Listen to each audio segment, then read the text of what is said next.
The British always want to file me under Steele Gordon with a hyphen. I only use my middle name because John Gordon is about as blah a name as you can find. I'm here to argue that Washington is more at fault than Wall Street, although, as everybody has admitted, Wall Street has plenty of blame to take here.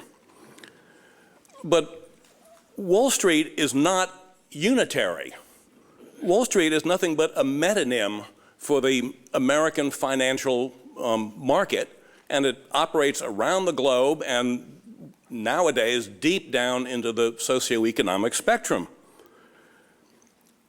Now, some of the people who are encompassed by the term Wall Street have fiduciary obligations to their stockholders or to their depositors, but the majority of Wall Streeters do not. They are operating entirely for themselves in their self-interest.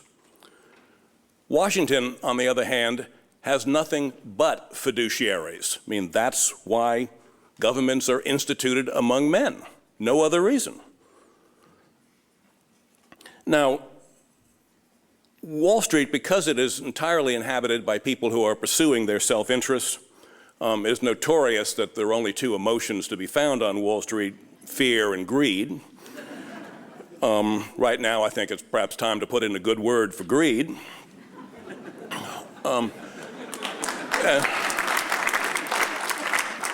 As a result, we have had panics on Wall Street roughly every 20 years. Now, the Constitution came into effect in April of 1789. We had the first crash on Wall Street in April of 1792. Then we had another one 1819, 1837, 1857, 1873, 1893, 1907, 1929, 1987, and now 2008. It seems to be just part of the beast. I mean, could any of these panics have been prevented by Wall Street? I doubt it. Being individuals, and Wall Street is nothing but a collection of individuals, not an institution, it is inherently susceptible to the madness of crowds. So blaming Wall Street is like blaming the atmosphere for thunderstorms. It's the nature of the beast. It's going to happen. Washington, on the other hand, is supposed to be the guys with the striped shirts and the whistles on the playing field. They make up the rules, and then they enforce them. And then they sometimes change the rules in order to accommodate some of their friends.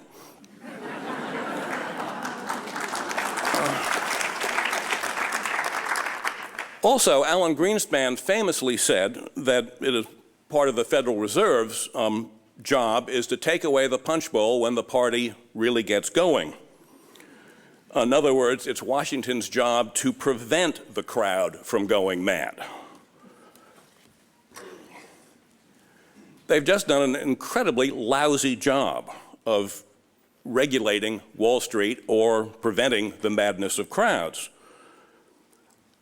I mean, for one thing, the regulatory apparatus is a total shambles. I mean, we have the Federal Reserve, we have the controller of the currency, we have the SEC, we have the Office of Thrift Supervision, we have the FDIC, we have the banking regulatory authorities of the 50 states. All of them bureaucracies, all of them devoted, as all bureaucrats are, to protecting turf, far and ahead of actually regulating anything. Now, also, politicians are subject to human nature the same as Wall Street are.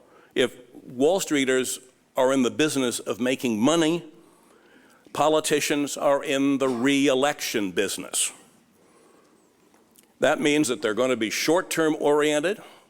What they want is the good headline tomorrow morning, and if that produces dreadful policy 2 or 3 or 5 years out, that's after the election. We'll worry about it then.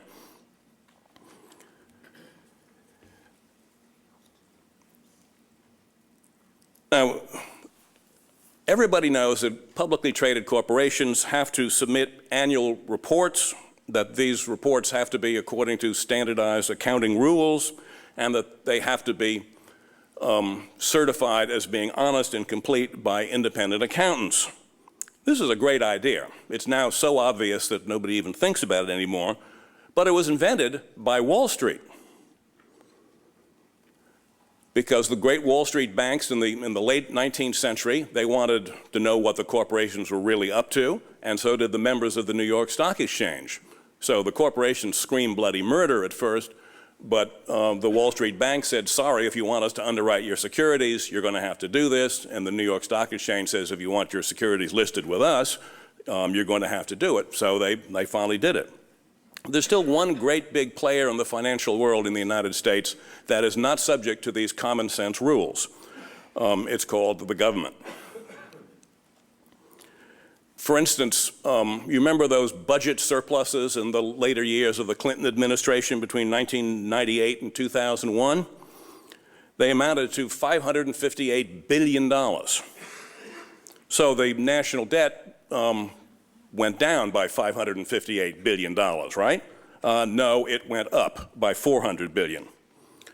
The reason is that Social Security was put on budget. And that means that the revenues that flow into Social Security over and above what is paid out to recipients of Social Security becomes part of the government revenue. It's called an intragovernmental transfer. Of course, the money that's taken out of the Social Security Trust Fund is replaced with newly minted federal bonds, which is why the debt went up. Now, if a private company or a publicly traded company tried to take employee contributions to the company pension fund and call it revenue in order to perk up the bottom line, the managers of that corporation would all this very minute be playing volleyball in Club Fed. Or consider Fannie and Freddie. Fannie was a great idea. It was founded in 1938, and it liquefied the mortgage market. It helped, along with the GI Bill, tremendously to increase home ownership. And I'm going to have to quit here, I'm afraid. I don't have to interrupt you.